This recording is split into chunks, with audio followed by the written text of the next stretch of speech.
people kind of want to share something of their own life, which I kind of welcome because, you know, there's plenty of places you go where you don't get that. So it's giving something Mhm. else as well, a little bit of, because I am a therapist, right? So it's kind of natural to me to, I'm a kind of listener. Yeah, I'm sort of curious about their lives as well. So it's more, there's discussion as well. And yeah, but there's always someone else who's awake there as well. So Okay. it's just interesting, I think, like comparing, like other people, their impressions, and especially if they haven't been immersed in the non-dual kind of world and they've got their own kind of fresh, insights and stuff.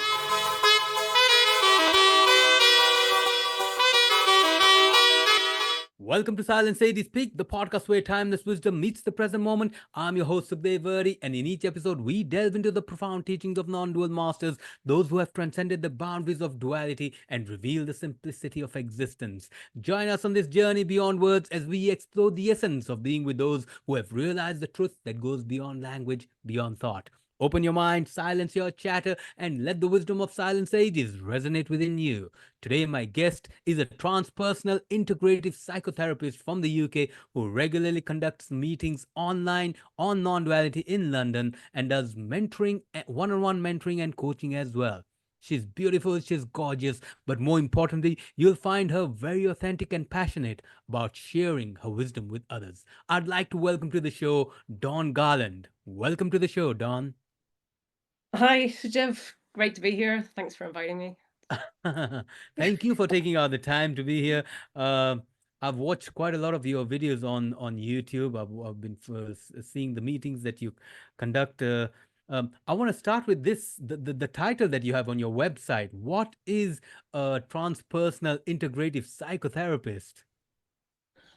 Well, it's, you can kind of ignore the transpersonal if you want. So integrative just means that you're kind of taught on all the different modalities. So Jungian, Freudian, Kleinian, humanistic, existential, what else? Wow. Whatever, so it's basically, yeah, you've got a kind of broad overview of all things. Transpersonal is just, you're kind of using things like visualizations Okay. and sort of, different exercises to sort of to get insights, and also it takes on board the non-dual. So that's kind of, kind of, people kind of get that there as well. So Okay. it's kind of understood. There's a lot of people who've had glimpses and stuff, so it's kind of integrated into it, if you like.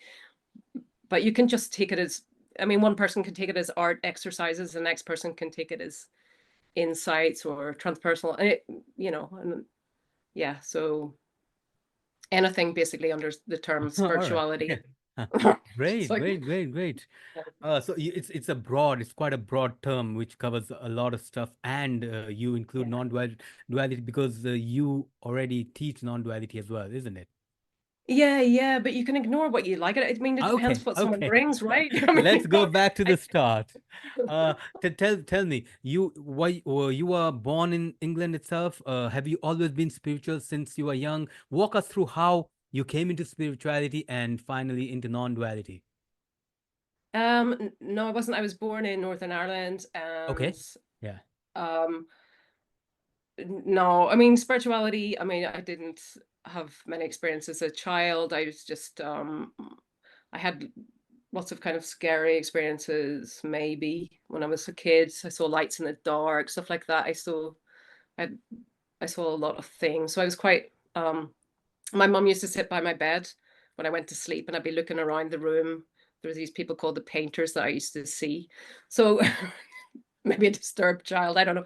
Um, it wasn't really till I was 19 I started getting a lot of like lucid dreams. I mean, that was it really. Just every night I was getting lucid dreams. It got me kind of interested in what was kind of going on. I was reading things like Journeys Out of the Body by Robert Monroe, I think, and got into Aldous Huxley, Doors of Perception, and so it's kind of stuff on the periphery of non-duality. I didn't know what that was, particularly, but I was interested and got into a bit of Western philosophy, Nietzsche, Schopenhauer, Heidegger, people like that. And then I took LSD and I had an experience of love, but of course the person was there. It wasn't, it wasn't transformative in that sense, but it's just the sort of, I was on the beach and I was with my boyfriend, and we were on the cliff faces was painted "God is love," and we were just both in the same space, just like, oh, like, wow, yes, yes, yes. Uh, So, and then it all kind of went underground. I came over to London to live, and I lost touch with all. I wasn't so interested in that kind of stuff, and yeah, so it wasn't again until so I just sort of turned 30. I was I became suicidal, and I decided this all sounds like kind of mad now, but at the time, like, one thing I still liked, I'd kind of given up on life at this stage. I was just like, how can anyone live in this world? Like, it's so unlivable, it's so hard, and we die, and it makes no sense. So it was very existential. It was just, it didn't make any sense to me. It wasn't worth it, and I didn't like the fact I'd been born. So I just didn't want to be here, and I decided to write 1,000 poems and kill myself. That was, whoa. okay. And I did. So well, I did the every week I'd write 5 poems. And during this time I met my partner for the next 10 years. He was a successful comic artist. And just when I met him, I said to him, I've got about a year left to live. He was just like, oh, that's fine, whatever. But on the last day, I wrote my last poem. I woke up in a bliss state after a dream by an author that I'd never heard of, Henry Miller. And and I just woke up. The first thing I did was text my boyfriend Kevin. I was like, have you heard of Henry Miller? And we went to the bookshop. We found out he's an author. And anyway, I hadn't heard of his work, and indeed it was him. I recognized him from the dream. The dream was on the date of the anniversary of his death, and I loved his work. And he felt like an ally, someone who was there for the next. But there was the bliss state lasted, if it was a bliss state, but maybe a couple of weeks, just feeling like just at ease with everything. And Yeah. I sort of sensed there's something else here. There's something else going on, but I didn't know what it was. So that was kind of like the beginning of seeking, maybe. Although Okay. I didn't come across non-duality. So there's a wee bit of, I was just kind of looking at the kind of more mainstream Jung, a little bit of Rosicrucianism, like just, I didn't come across the right stuff, but it was just this sense there's something else. And that kind of sustained me to some extent, although I did try to kill myself after that. But so it wasn't, and then the big sort Um, of shift was, in 2012. No, so yeah, but we're glad you didn't kill yourself, and you're here to guide so many other people. Um, you're talking about college time now. When you're 19, you had a boyfriend, and you're at the mountain, the beach, all that stuff. That's around your teenage in your college years. yeah, well, I was at university twice. So I went to Queen's University in Belfast. I Yeah. kind of messed that up, and then I went university again over here in England. And so I did a psychology degree. I didn't mess that up, which is good. Yeah, so yeah, it was around So college. yeah, after that, then so you seem to have had the mystical experiences, probably, which were explainable. And did that get you intrigued into anything to do with spirit, or did it push you to spirituality, or did you think of other ways of finding out what happened? When you have synchronicities, you have dreams which come true, like you said, it can Mhm. push you to other subjects as well. So did it bring you to spirituality or anything else, or did you just stumble upon this? I feel like it was. I didn't really stumble. I mean, it was. I only heard of it of non-duality. I only really knew what it was, or knew what it was, but a couple of months before the shift. So like after the bliss, after that experience of waking up and everything, being okay for a couple of weeks, I found myself in a really horrific, a situation where I was kind of homeless, and and I kind of took a really dark path. So I would say not really dark path, but um for a few years I lived on the edge, and it was kind of what I would see as maybe my hero's journey, or I went deeper into life. And so it was kind of like it became like from creating art in the form of poetry to life as art in a way, if I look at it in Wow. a positive way. But I lived very kind of extreme, and I was just very carefree. I didn't give a Yeah. rat's about anything. I just didn't. So it was very excessive. But I was very into life, but it was like living for the day, kind of just, like almost as if living every day as your last, maybe not as extreme as that, but and not giving a damn about social norms and all, just, Yeah. yeah, it was crazy. Really It's crazy. you might think that is crazy, but that's absolutely what I think that we should be doing in life. It's living fearlessly, completely. And Yes. you are here to experience every joy and every emotion. It could be good or bad, painful, and you're here to experience all of them. You know, uh, s- Yeah.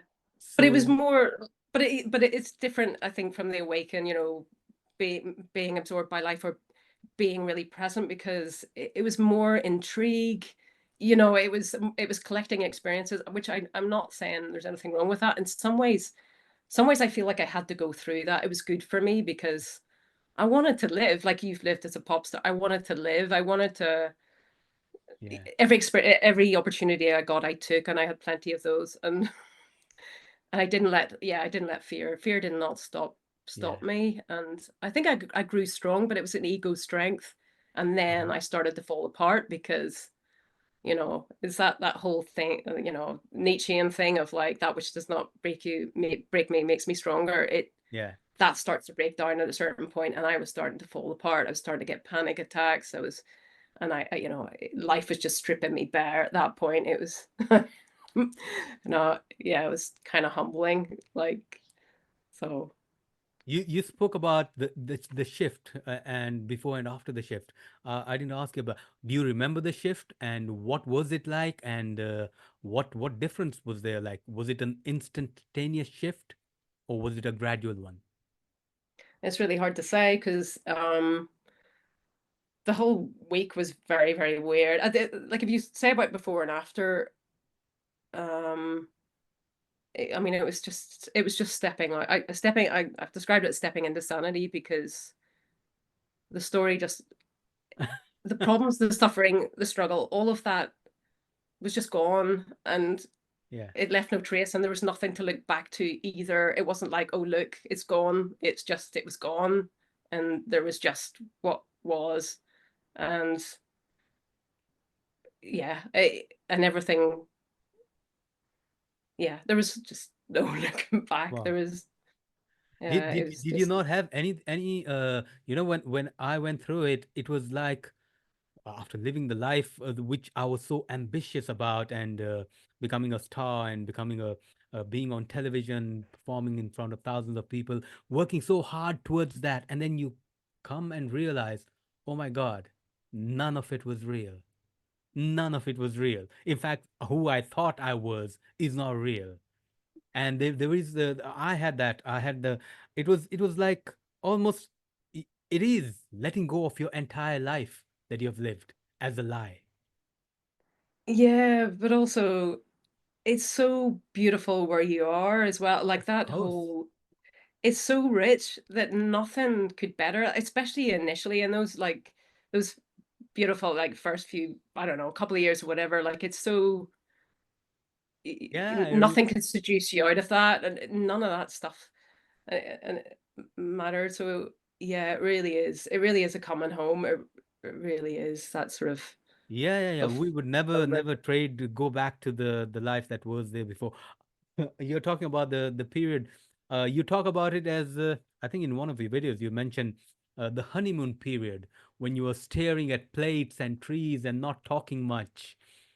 Is this what you're talking about right after the shift, where Yeah. it's like everything is just bliss? And you said that lasted for about 2 weeks. Is that the period you're Oh, no, talking no, about? no, no, God, no, no. That the 2 weeks was the after the Henry Miller experience. I mean, the bliss was going on for a few years, Oh, maybe five. wow.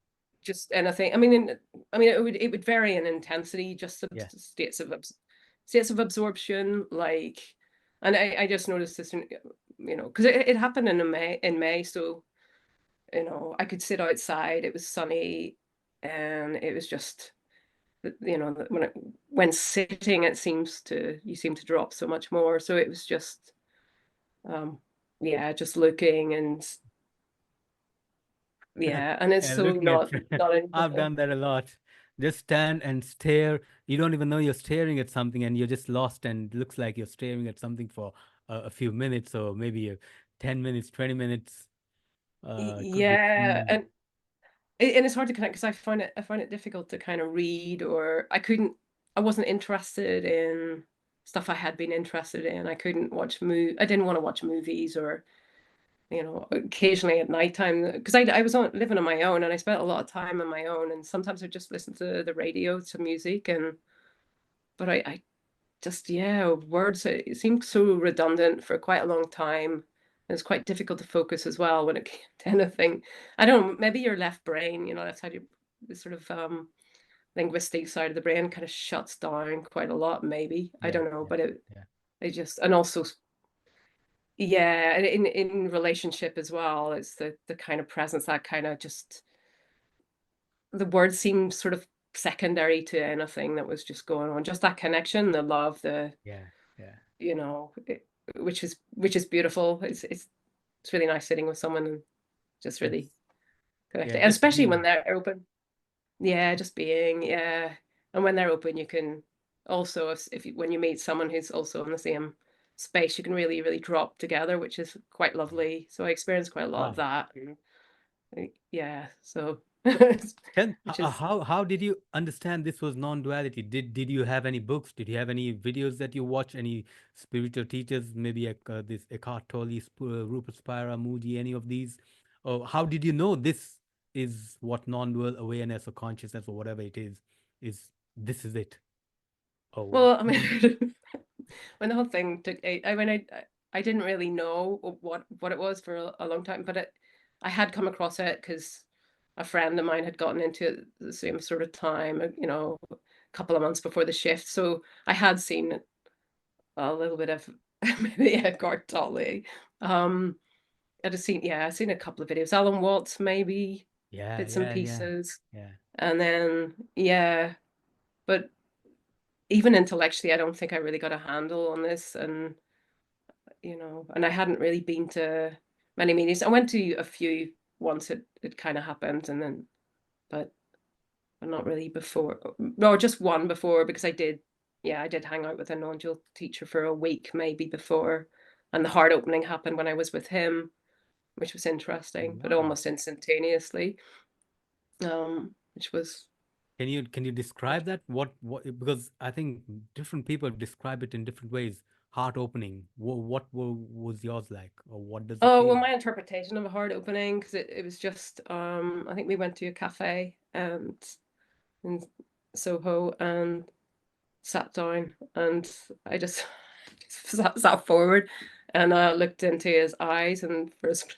second, and it just felt like this iron gate had been opened on my chest, like this huge weight, and suddenly love was kind of pouring in, and just, yeah, that sort of lasted for a week, and then it kind of deepened, and there was, you know, and other experiences kind of happened, and then there was this kind of Okay. whatever disappearance, sort of. Mm. You seem to have had many of these kind of experiences. Did you ever think about why they're happening, or were they just a normal part of your life?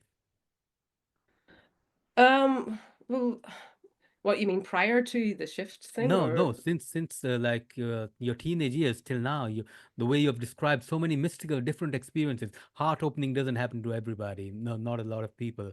Kundalini awakening. Talking about the shift. So many of these uh, experiences which are not common to everybody. Did your family think that this was common or this was normal, or did you talk to Um, anybody about them? Because they are not common, obviously. well, I did mention it to my brother. He's a Hare Krishna, and yeah, so he kind of got what I was saying, and so, yeah, he lives in India. Yeah, because I know he got that when he was reading the Bhagavad Gita, which I know is precious to you. Like he just recognized it straight away, or it made sense to him. And my dad's Well, my dad always described being connected to something within that he couldn't articulate. And my mum expressed something like a glimpse. So she'd hate me saying this, terrible visionary kind of experiences as well, but seen through a kind of Christian framework. So, Yeah. and I think my brothers had, my other brothers had experiences, but much more kind of different. And my sister gets a lot of no mind stuff. So yeah, I think a lot of people get a lot of stuff like, in my experience. Um, it's more common, like from Okay. all the surveys done as well. Like Yeah. it's Yeah, I mean, I do think a lot of people get them, but not a lot of people pay attention to them. It's like, oh, okay, it's gone. I mean, I don't know what that was. And then you yeah. carry on with life. After another few years, something else happens, and you say, oh no, okay. And then you carry on. Everyone's busy in their lives. They forget these experiences. Only a few people would go on to seek or find out what was that? What have other people undergone that? I remember you spoke about your brother. Yeah, he's in India. Is he in India now? Yeah, he lives in Hyderabad, and Oh, yeah, okay, okay, he's married. great. Yeah. And speaking about these experiences, you also mentioned you took LSD. And this is uh, from a person who's never taken LSD's point of view. Does it really help in awakening, as a lot of people have proclaimed that it does? Um, I don't know because I forgot about the experience I had was, Okay, afterwards. And I think a lot of people, it maybe it does. It gives them a sense of like, is it 5-EMO DMT? Gives an experience of no self. I don't know. I have no idea how they experience that, or so I mean, some people find it helpful. I have no opinion on it. I really don't know. yeah, I mean, I did take mushrooms afterwards. okay, okay, And I didn't get a lot out of that, to be honest. Um, and ayahuasca, not a lot, but yeah, it was just, oh, right, yeah, empty, no thought, a big deal. I don't know. okay. So, yeah. I know it's quite temporary. The kind of experiences it gives you, from what I've read and what I've heard, it does help you transcend the ego and then see reality as it is, and feeling connected with everything at once. Just like lucid dreaming, it gives you those kind of experiences, but then it's not permanent. It's something that comes and Yeah, of then course. goes. Have you heard of Ramdas? Yeah, I have, yeah. Harvard. Yeah. So he Yeah. he was exploring with the experimenting with psychedelics in Harvard University, and then he got tired of going high and coming back down. He said, "I need to find a permanent solution to this," and that's how he came to India and met his guru, who took a whole bunch of LSD and ate it, and nothing happened to him. Right, So okay. yeah, you Okay. should some of his videos. He talks about, one of those little pills was enough to, keep you high for a few hours, and this guru of mine, Neem Karoli Baba, just grabbed a whole handful and put it all in his mouth, and nothing happened to him. Right. Well, okay. Similar experience after waking up. I was taking stuff, but I mean, you can only, it levels out at a certain point how much you take, doesn't it? I mean, you Yeah, can't, whatever. Yeah, but it's interesting that. But I wouldn't yeah. write someone off if they do. I mean, some people get really interesting. Yeah, So after that I heard his verdict on that was, it's good to have an experience so that you know that that reality exists, but that's not the way to get to it, to make it permanent. yeah, I don't. I think people do know it is associated with a glimpse. Yeah, yeah, yeah, I think yeah. that's known. It's just not. Yeah, people don't expect it to be Huh. Okay, permanent. so No, like, tell me now, how did you come down to so many videos on YouTube, so many people, other people that you talk with about non-duality, classes that you take? I've seen group meetings at homes and online. How did you get into teaching it? oh, right. Well, I think initially, it was Emerson was doing stuff during lockdown, Ah, and I was with Richard Sylvester at the time, and so we ended up doing something together. And yeah, so we did a few things on that, and then I started doing my own once that was over. So yeah, that's how it started. It just, if you're asking about why, do you want to know why? No, no. Reasons. What made you come out and start talking about it? Because when I went to it, because I had this image of a pop star. I didn't want that image to change into like now a spiritual teacher or a non-dualist teacher. I would have probably lost out work that was already coming regarding music. So I wasn't ready to go out and talk about it. And then there Oh was a yeah, yeah, yeah. point where I just did not want to do anything at all. I just did not even want to step out of home. And now I just got the urge, I have to come out and talk about this, regardless of what anyone thinks. So did you have, Okay. yeah. Yeah, it was when my second Kundalini awakening kicked off. Hmm. So you know, I think after the first one, because the first big, funny enough, I always had a fear of hell. I thought during my adult life that I was going to go to hell, and I couldn't explain it. And I remember bringing it to therapy, and the therapist didn't know what to do with it. Like, so anyway, but my first big Kundalini experience in 2019 was an experience of hell after going to heaven, and I met Satan. So I had the experience of terrifying, absolutely terrifying experience of Satan trying the seduction, the temptation kind of scenario, and the the upshot of that, a lot of my repressed material stuff I didn't realize, basically my spiritual bypass became really Yeah. clear.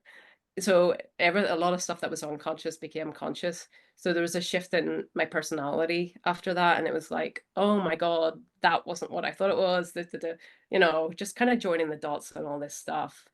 Yeah. And it was kind of like, I thought that was a kind of angle for me, because before that, I mean, I had nothing really to say. I mean, what do you say about this? But some people are very good about saying nothing, aren't they? They're very good at that. But so I sort of thought that's why I would kind of focus on the integration, or like it's okay, you know, after awakening may be stuff you want to look at, and permission to do that, because stuff can bubble up afterwards, and it can be Yeah. a real shock energetically, or just you might just recognize, oh, hold on, I'm still living the same life, and I don't want to be living that. And because it's like, after NDEs, people, there's like the divorce rate is like 80% or something. It's really Wow. high, because Okay. and I think it's similar with this, like your person, Yeah. you're so much calmer, you don't care about the same things, your habits are probably going to change, you might change your career. And so, but if you remain stuck, I don't know, that's probably, it's not great, but I'm sure a lot of people do. And maybe the old habits as well, like and maybe they don't even recognize it, like, because you're not suffering in the same way, so there's not that necessarily that impetus to change. I mean, Yeah. there wasn't with me. It's like, all right, this sucks, but it's so nice. It's a weird paradox, isn't it? Like, you're kind of suffering, but you're not suffering at all, like it's zero, and yet it's kind of awful. It's Yeah, really strange, but I was gonna ask you that. How would you describe, non-duality, living in non-duality now? And yeah, it's beautiful. Keep going with that. well, I mean, the thing is with change as well. So you change in those habits. I've come across like scenarios, things that I wouldn't have been capable of before, but they come with new problems, and Yeah, and some of that's been really difficult, as well. So it's really, it's yeah, life can be tough, because you can coast on this for a long time, like, can't you? You can just dine out in the bliss, man, and sit. But I think I think you said it before, like, something moves you. You're at some stage, maybe you're kind of moved, as I was, particularly after these Kundalini experiences, because I started getting visions every night. That wasn't a vision; it was interdimensional experiences. So they were kind of like just being in different realities, and then, but every night there were visions. So I was waking up into different, sometimes just different, like, skyscapes and like planets, and but the most beautiful colors, and it's just, oh, wow. inspiring, just beautiful. And that went on for quite a while. So then now it's just calmed down. It's just once every 6 weeks or something, I get like an out of body experience or something like that. And but I think it does shake my body up a bit. Just like, you know, so Wow, wow. Now, I've never had a Kundalini awakening now, and I'm hearing it from you for the first time that you've had it a couple of times. How does it happen? yeah. I thought it happens if it happens once, that's it. It's energy that rises from the bottom of the spine right up to your head, brain, and that's it. How would it happen twice? Well, before the awakening, there was, well, maybe you could just call them, I don't know, like spiritual experiences. I was getting kriyas, but gentle kriyas, and then I was Okay. getting some of the experiences I had just before the awakening, like I think I described being on the tube and seeing that everybody's awake and seeing the veils and you know and being moved by kriyas and but it wasn't By kriyas, you mean hand postures and movement, body postures? yeah, but bodily postures that are very like asanas, but Yeah. not the same. Yeah, Okay. just certain movements where the energy Okay. was, especially during an awakening, was just so beautiful, really, really beautiful. Um, yeah, like so some kind of illuminations experience, but then that kind of, I mean, the energy was still in the body, but I'd never had the light phenomenon like in 2019. It was just light in the dark. I could see inner light when my eyes were shut. There's light in the dark, um, but it was just very intense. So Okay. it was very, very visual, the experiences. And then to not last March, but the March before, I started getting out of body stuff, much more of that, where I was just kind of going in journeys out of the body, kind of. One that was quite, well, two were quite near death like. So I saw my body lying in the bed, and you know I Okay. was dead as far as I was concerned, and four Yeah. beings came to collect me. Um, yeah, that was an Easter Sunday, I think. Four beings came through the wall, which was really odd. And took me. I knew I was going on to a better place. I knew I was dead, and I was contemplating my life, and thinking it was quite a short life, but that's all right. I'm going on to the next one. Oh wow. Just, You remember that yeah, because all the people who've had NDEs claim that this life that we probably feel is like so long, 20, 50, 70 years. From that point of view, it's like just like a blip. It's just so short. Is that what you yeah. felt at that I time? see. Well, I would say it was a near-death like experience, and I think that's Dr. Yvonne Casson's term for you don't meet all the criteria for a full near-death experience. So I didn't get the tunnel, didn't get all Okay. these things, but I did get the beings. I did see my body dead. I did leave. I did think about my life, and I have experienced a tunnel. Okay. So yeah, so some of those characteristics, and it obviously it has some effect on you Yeah, seeing of yourself course. from Of course. that from that angle. But and I'm just wondering how the hell I died. And feeling ambivalent about it. I wasn't. I did. I was quite happy to go on, but I also, I've been quite happy to stay. So there was ambivalence about being dead. Not very strong. It's all right. You're Yeah. okay with it. That's fine. As Let's as move long as I'm not on. going to hell, yeah, like that's fine. Wow. Okay.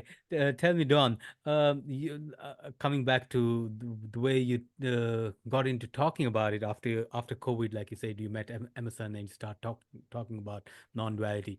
Now, till date, you must have done so many of these kind of meetings. Tell me, what is the most common question or most common obstacle you find somebody who's trying to realize this or trying to find out more about non-duality? What are the obstacles they're facing, or how do you help somebody who's asking you some questions about everything being nothing. Do I get those kind of? I mean, the questions are certainly not naive. I mean, most people who go to those meetings, very small meetings, a lot of them have had glimpses, and a couple of them usually awake as well, and so yeah, they can talk about things like I don't know, like there's not much coming to me after awakening. It's been interesting. We've had people talk about after awakening and being stuck maybe with lack of a motivation. Yeah. Um, and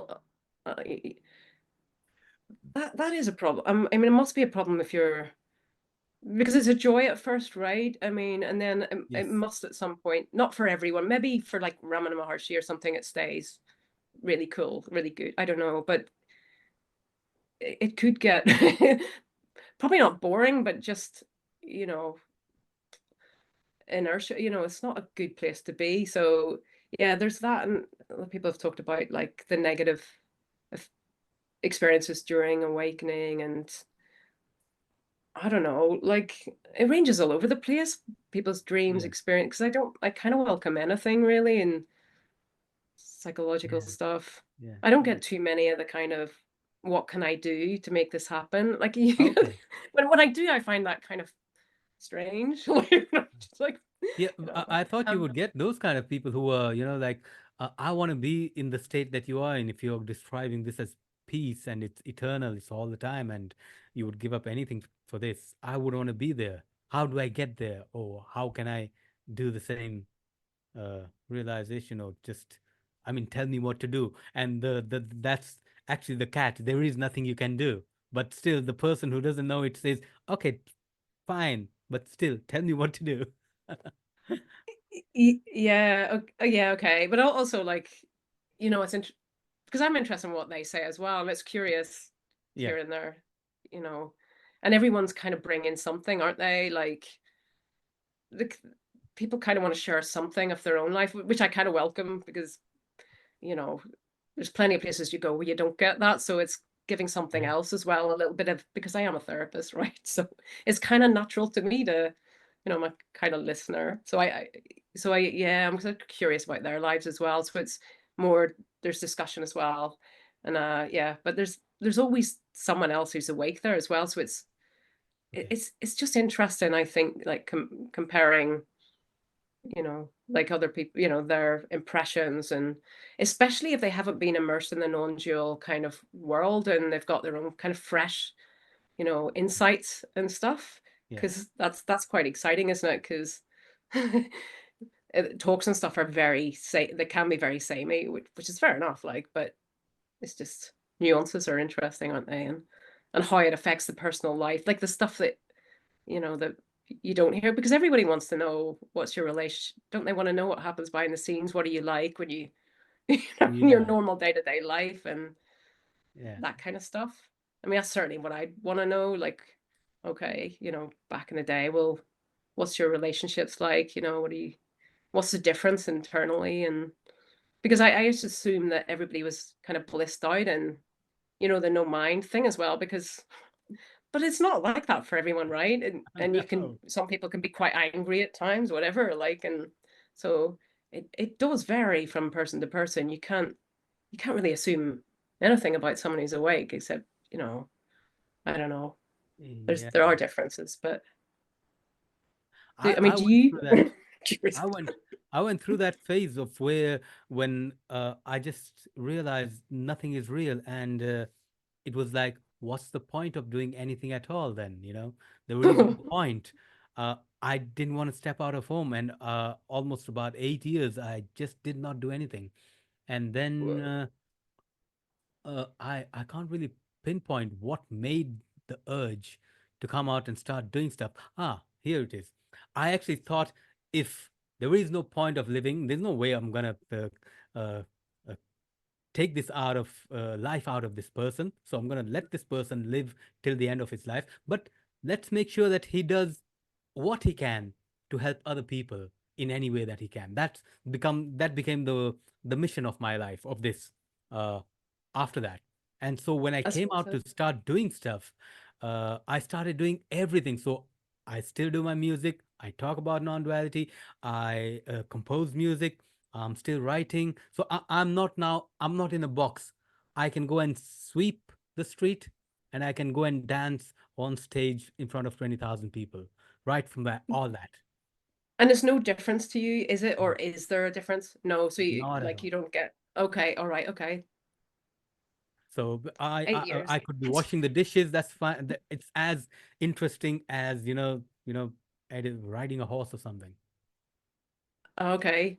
All right. Is there anything you can't stand? Is there, are there nothing? Is it?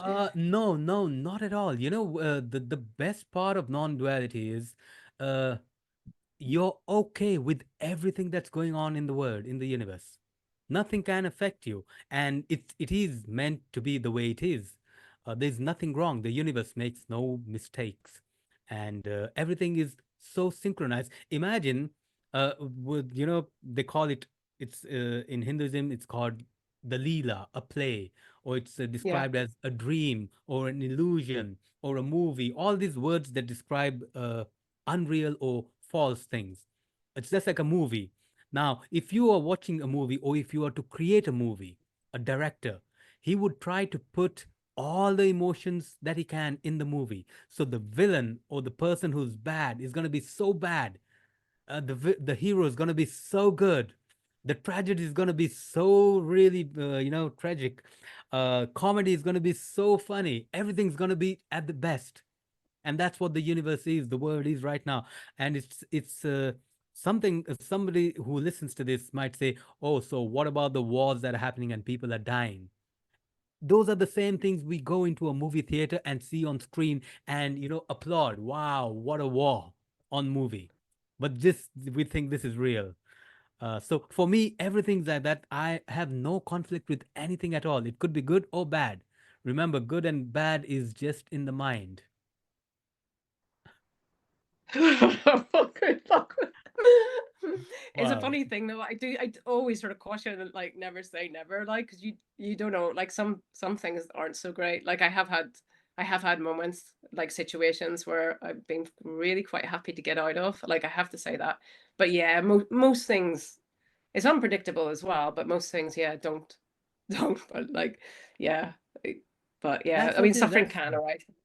Yeah, that's like I said in the beginning. You're here to experience life, and if the way we've been taught, with the way we've been brought up and conditioned, that seek pleasure and avoid pain. That's what life has always been. Try to avoid pain. But if you're here to experience everything, you are gonna have a mixture of both. Um, Yeah, of so course. try to enjoy both of them while they're happening. It's not pleasant to enjoy pain, but then go through the pain. Go through the pain so that it's when you come out of it, you've been through that experience. Go through the highs and the happiness that world everything has to offer. So don't deny yourself of any experience. We've been taught, stay away from bad things, try to seek only the good things, and that's not how life works. Yeah, yeah, fair enough. But yeah, Yeah. and you stayed in for 8 years. Like, Uh, but you were I indoors. I mean, that's what like Yeah. indoors. Oh, okay. Yeah. What happened is I cut off meeting my friends, going out, partying. All my friend circle slowly, stopped calling. I stopped calling them. I was engrossed in books at that time. I probably read over about maybe 600 books on non-duality. Oh Watched wow, those okay. thousands of hours of videos on YouTube. Uh, I wanted my mind to be at peace with non duality, to understand it intellectually. Now, there's no point of understanding it Oh, of course. intellectually. There's no But I point. get it. After, yeah, of Yeah. course, there's not. But it Yeah. was. I just But it's wanted kind of it to beautiful. be. Yeah. Because the moment I speak to somebody about it, if I can't explain it, then they'll obviously think that this guy's lost it. He's talking about everything being nothing, and you know, he's lost his Oh, so mind. you made an art of it. Yeah, I Yeah. get that. You made an art of it. You know what you're talking about. That's kind of beautiful. Yeah. I get that. I think I was the opposite. I didn't want to read, but I'd been a reader, so for me it was kind of like maybe it was just the opposite was what was enjoyed because Yeah. Yeah. Yeah. language was yeah something I'd love, but I just didn't give a rat's about. But yeah, oh, that's really You know wow. you spoke about the period in your life when you were fearless. Uh-huh. That's how life is meant to be lived. You don't want to Home live at free. home. Don't do that at home. Fuck. Yeah, maybe not like that, but yeah. Fearlessly. It's like saying, why would I go and do bungee jumping? Why would I dive into, you know, deep dive into the sea, or why would I do any dangerous, adventurous sports? It's for the thrill of it. That's why you're here. I mean, that. See, I wouldn't get anything out of that. There's some for me. There's something like about bungee jump stuff like that that seems quite banal to me. I always did. Maybe I think I think I've got my yeah. I probably have my version of that, but it's not maybe not kind of that so much. But yeah, I suppose I'm less risk taking than I was maybe, Yeah, but I was very for a time. So maybe it's kind of balancing somehow as well because I don't feel the need to do that yeah, yeah. or but a wee bit, yeah. There's less fear of the future, obviously, because it's Of like, course. but I never really give a damn about the future, so it's really annoying because it's like, There and is, so I yeah, yeah, yeah. Go on, go on. yeah, I know, but do you know, like it's quite helpful if you've got, you go to university or whatever when you're young and you kind of had a vague idea maybe of what you would like, which is open to change. I never, I just drifted. I think, too much. I think that can be a result of trauma as well, where some kind of version of the trauma where you just kind of just don't think ahead at all. But yeah, this kind of reinforces it, right? Because there isn't the motivation from fear. Like it's not moving you the Yeah, same way as it's like yeah. sometimes Yeah, like, but it's so yeah, difficult. Even right now, if you're meant to, if I'm to think of something, there is no future. You can't think of the future. It's just become impossible. Or neither of the past. Everything is right now. It's just here. Uh, tell yeah. me, But you Dawn. must make some plans. Like Yes, you yes, must, yes. Of course, the plans have to be but made now for the future, but the yeah, of future is always course. now. Yeah. Dawn, Yeah, and it's an tell expectation. me, how can people who are watching this, number one, is there anything that you would like to add on that I may have missed out, that you would like anybody who's seeking, or like we call people who are on the path, seekers of truth, maybe that I have missed out that you would like to add on? And secondly, how can people get in touch with you, and what do you offer normally when you talk about non-duality?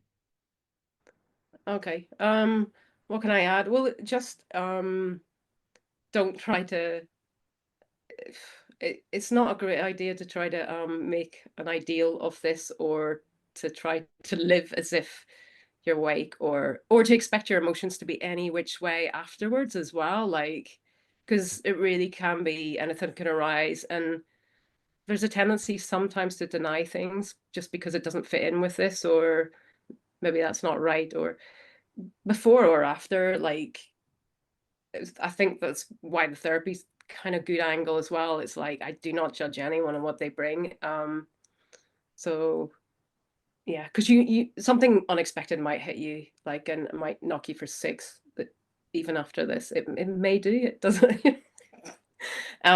Yeah, and so you can reach me on my website, which is dawngarland.co.uk. That's really the best way to get in touch. And my meetings are on Meetup, so Dawn Garland, Okay.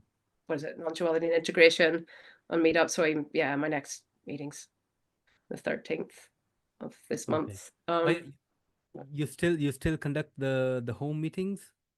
Yeah, I'm doing. Yeah, I do in Hampstead and the yeah. So yeah, I'm doing one this month. I didn't do one last month because I think I saw some videos with some guys called Walter Hamish. Or oh Walter Driscoll. Yeah, I was doing. Yeah, he's a friend of mine, and yeah, we were doing stuff together, and then he was hosting stuff. And Hamish, yeah, Hamish Stansfeld. So he's got yeah, he does his own stuff as well, but he's got a big Kundalini, massive kriyas, mental, serious, massive kriyas going on like for quite a long time. So okay. yeah, like curious stuff. Yeah. All right. Okay. Thank you so much, Dawn. This has been absolutely uh joyful for me. I've had a blast. I've had a good laugh, and your life has been really it's adventurous. I mean, this is the kind of life that somebody would want to live. Right from, NDEs to suicide to awakening, boyfriend, love, everything. You've done it all. Being to the therapist to becoming a therapist. Cheers. So thank you so much for being on this and taking the time out. Okay, thanks a lot. Okay. Yeah. Right. All right. Thanks.